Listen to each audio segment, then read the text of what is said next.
Afternoon, XO afternoon. Good afternoon, Joe. How's things? I'm good, man. I'm happy. Good. You look happy. I've been following you on social and you're killing it right now, innit? You was in Europe recently, innit? Where was the last Come time? back Croatia, Monday. right? Yeah, I was in Croatia. Yeah, how was that? Mad. Look mad. They're mad, man. They looked after. They properly looked after, man. Differently. You was out there during the World Cup as well, so that must have been... Do you know what? That was sick. Yeah. I'm not even a super football man. Yeah. But that's why I like the World Cup, because it kind of brings everyone in. But the World Cup over there, that was peak, man. And then I'm in Croatia watching England versus Croatia. Oof. You won't get that experience again, man. Oof. That was sticky. It was. I felt for all Englishmen. Man. But they were loving, man. They were nice, man. But maybe because they won, innit? Like, of course they're gonna be happy, innit? Yeah. But shit, man. It was what it was, man. What festival was you playing at there? It's called Fresh Island. Big festival. Massive. It's geared at a younger audience. Yeah, definitely. There's a few festivals that are going over there. My mate's out there at the moment at one, I forget what it's called, which is for older people. Yeah. It looks mad though, Fresh Island. It looks like it's a riot. In sense for what? What do you mean? Just in terms of people enjoying themselves and getting off their head on music. It's fun, bro. Like, the thing is, they don't scrimp and scrape. Like, the acts that they pay for. Like, they had Migos from long time. Yeah. They had gigs last year. They had, like, the people that run it are into music themselves. Money is not their first protocol. Right. So the acts that they pick are people that they genuinely like. You know what I mean? So I think that's why it kind of works. They had, like, Wiz Khalifa there. They book. You know what I mean? Top. Yeah. Or even oddballs. Yeah, like myself. Yeah. Big thing. Was that when you got that call? Was you happy, or you done it before? Or? I went there last year, right. and just made some connects. Kept on talking to them, and then they flew me out to host, to have my own pool party, and then to perform as well. Nice. So that was a touch. Ends on the Map. That's your latest work, man. I loved it from the minute. I think I contacted you pretty much straight away. As soon as I saw the video drop, I was like, I love this. I haven't even heard the whole track yet. You put out a couple of teasers. Yeah. And I was like, I love this, man. This is typical EXO for me. I've been following you for years. We'll get into that in a minute. And it's different to everything that's at the moment, which seems to be using the same instruments and the same patterns. And I'm not criticising, but it does get a bit repetitive. This was a breath of fresh air. Talk to me about what inspired this. I can't do same. You already know that, man. Like, my whole movement's called Odd One In. So I've realised that from an early age, I am odd. So I just have to continuously go with what I go with. Ends on the Map for me was literally, like, most time I just go studio and just write whatever comes to mind, innit? But then I am from where I'm from, innit? So that's exactly where it came from. Like, I'm from Mitcham. But then throughout the whole thing, you don't really hear me say Mitcham or anything. That's my next question. Because there's a line and it's I grew up in the ends and everybody knows me. Yeah. And I was thinking, what ends though? I don't really know. I swayed away from that on purpose. Right. Because I want people to be able to sing it and say it themselves. Yeah. To pitch themselves to it. Yeah. You know what I mean? Rather than me causing a feud between the minute I start saying 14th, someone from another ends might be like, they don't want to support it again, innit? No, I hear that. Yeah, it's for everyone, man. Tell me about your ends then, innit? Mitcham, growing up. What was EXO man like as a young man finding his way? Mitcham was mad. You know what the thing is with Mitcham? Mitcham's either hella white or hella black. And I grew up in the cut between it. So when we was coming up, it was I never used to understand when people used to argue in the street and a man will go, "Rah, do you know where I'm from?" And a guy will say Brixton, and then the argument's finished. I never understood that, because where I was from, we're arguing. You can't tell a man where your bed is. Like, the white dons are onto you straight away. Where you sleep in the evening it doesn't correlate. You understand? Yeah. So the thing is, we kind of got the best of both. We just picked up from what we picked up. And the joke is, there's so many people from Mitcham that are doing stuff, like your Fuse ODGs from Mitcham. Do you remember? Bro, there's loads, and then it's not even coming to mind now. Myself, MIA. I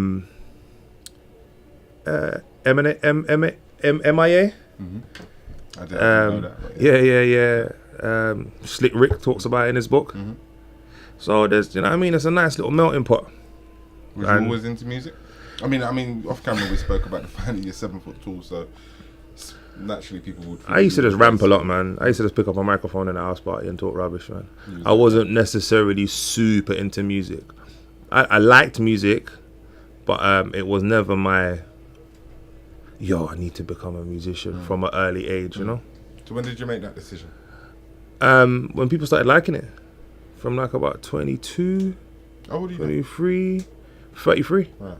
So like, I started to go raw.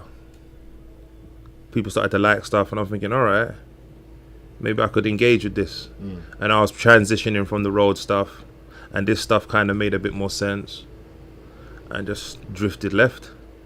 Yeah, so it's always a tricky transition road to music. Yep. What was it that made you think, that's what makes sense now? Because it's not easy to just put down whatever you were doing. Of course. What made me do it?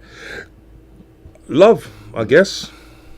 I kind of loved from it. People, or I loved it myself. Right. Myself, man. I find like road for me was like a computer game. I feel like I clocked it and I kept it and it was done.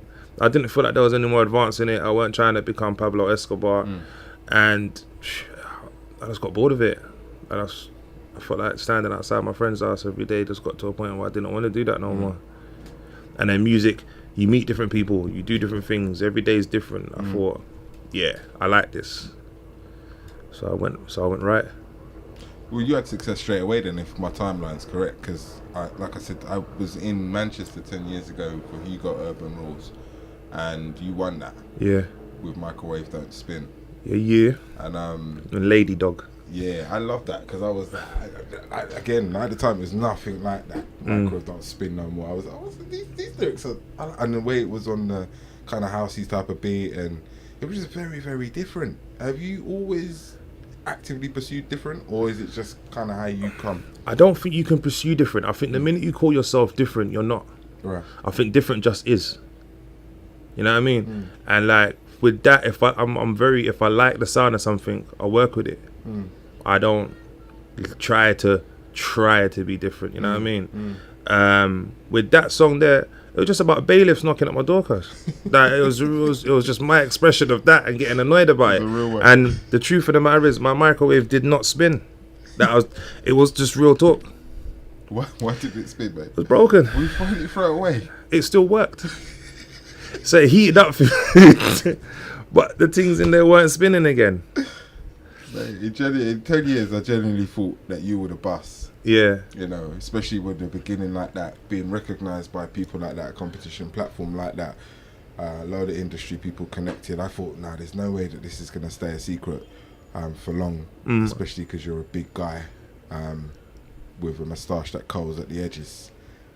I liked all that. Yeah. And I just didn't see how it didn't cross over. How come there wasn't the genuine interest that I had?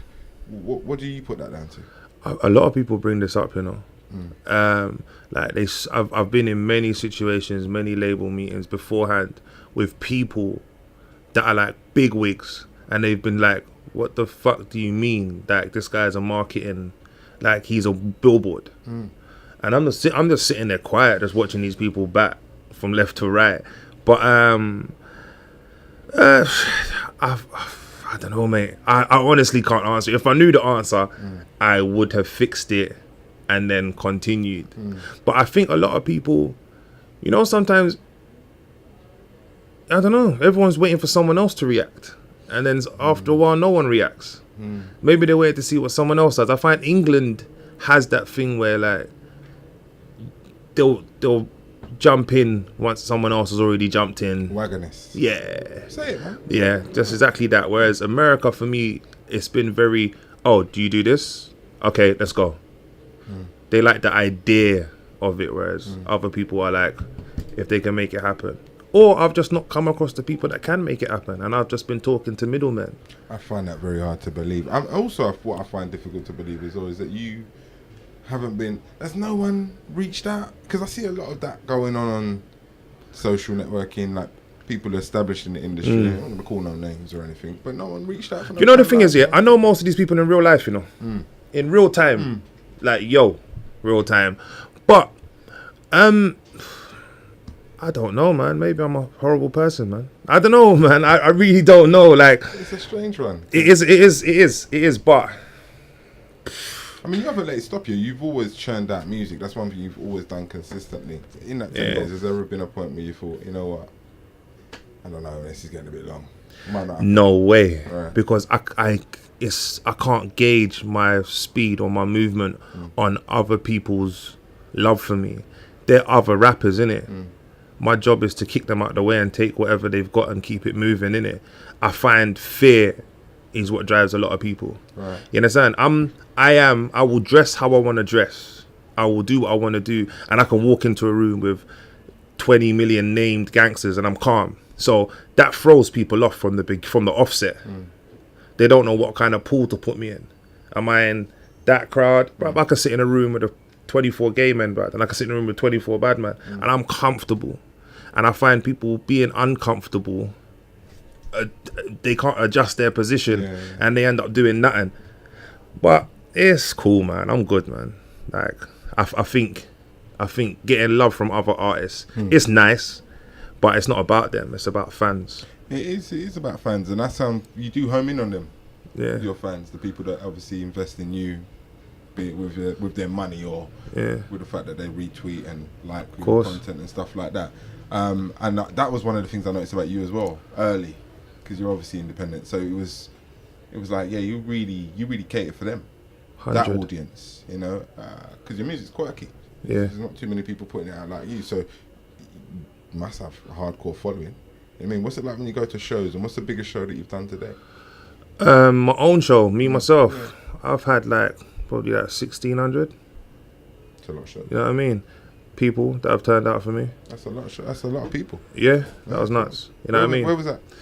Oh, that was in Camden. And like I did that, and then other than that, that's just me doing my own thing with my own face and my own flyer and doing stuff like that. Yeah. And then other stuff I've done, obviously festivals, How but did that make those you feel, people are though? there.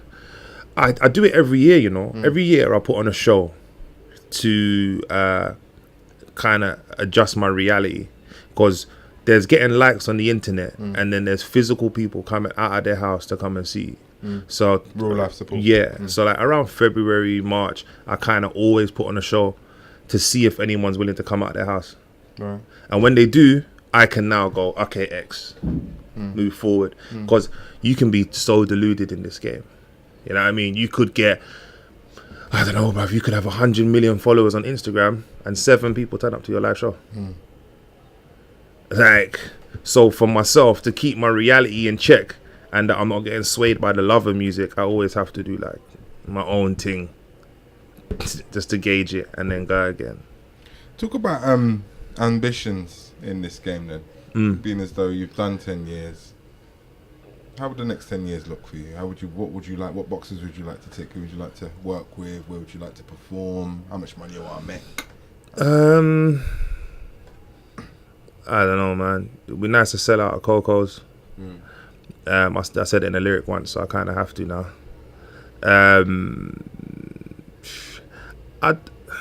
You know what? I just want to be happy doing it, bro. Like, I just literally want to get respected for what I'm actually doing and done. And who's that respect coming from? Just, do you know what? It's not. Let me take that word back, because it sounds like I need clarification from people. No, I don't think it does. I think I understand what you're saying. I get it, because we want respect, bro. Yeah, but then I'm asking, do you know what I just continuously want? Because I've done so many things. Like, I got to a point where, like, even after that Hugo Boss thing, I said to myself, I'm not allowed to celebrate it because it's not enough.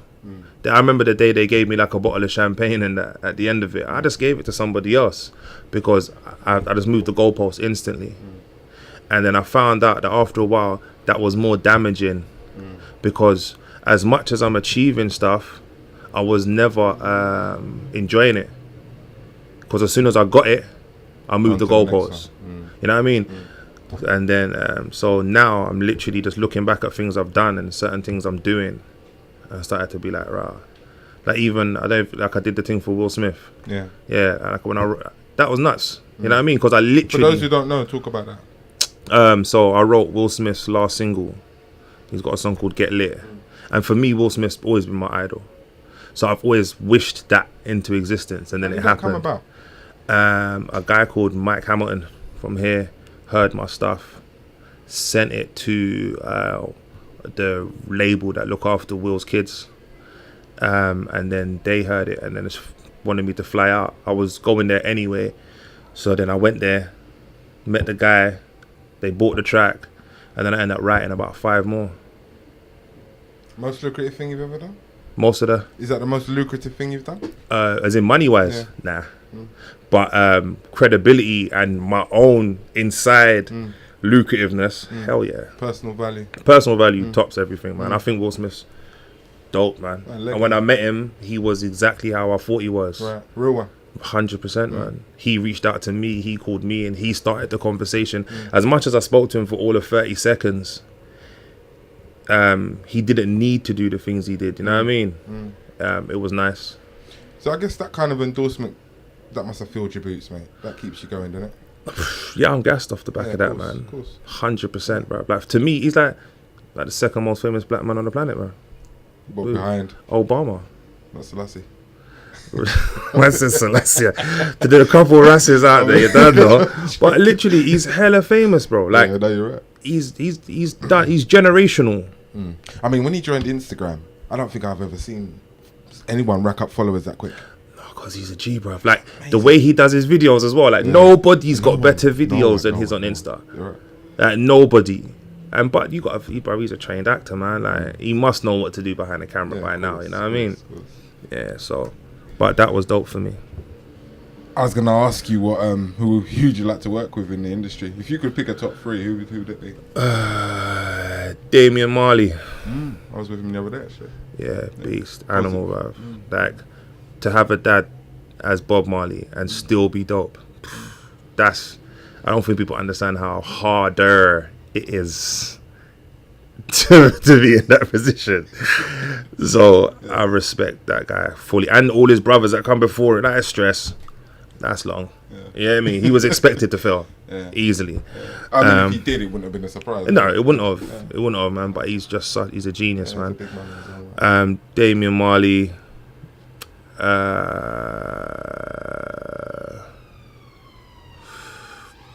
Sia.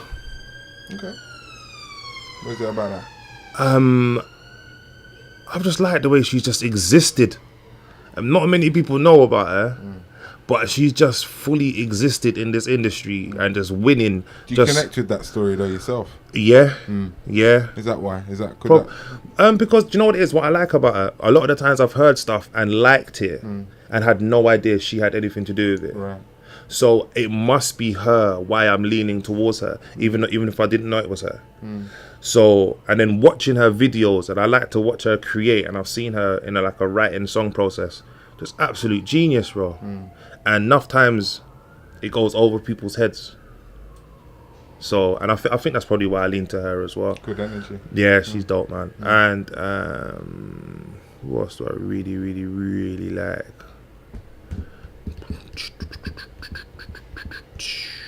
Do you know how I wanted to work? Probably not now. I thought Jamiroquai was already, the group was dope. He was a big man. Massive. Like, it was just, again, on just some random oddball thing. But his songs were sick. Yeah, they were though. It was sick, man. Like, real talk. Yeah. Probably like a Coldplay or a Maroon 5. So all of that's still quite out of the box. All of those options are still, there's nothing that anchors them, is there? No, because everything else I can bring to the table. Yeah. Whatever, it would be nice to work with the Skepta. It would be nice to work with the Gigs. It would be nice to work with these people. But I feel as though we're both in the same chip shop. Right. Like, I can bring that to the table.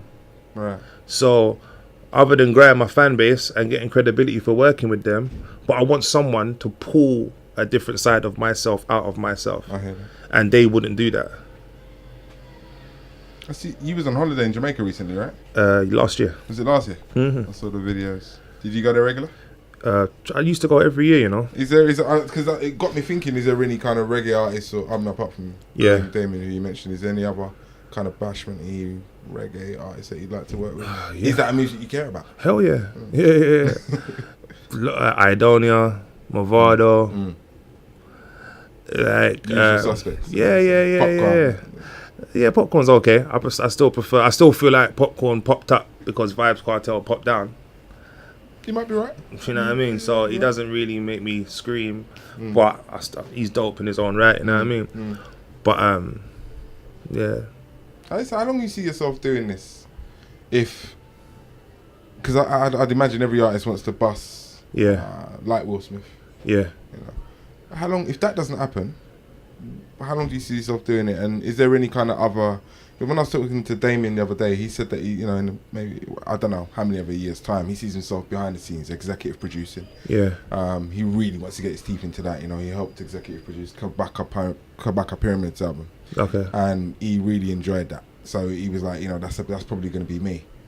So if it weren't, in front of directly in front of the audience, is there another role that you definitely pushing other artists? Like this whole thing, Odd One In, that I've got is a label, and it's just about allowing people to understand that they can embrace what people might class as negative. Right.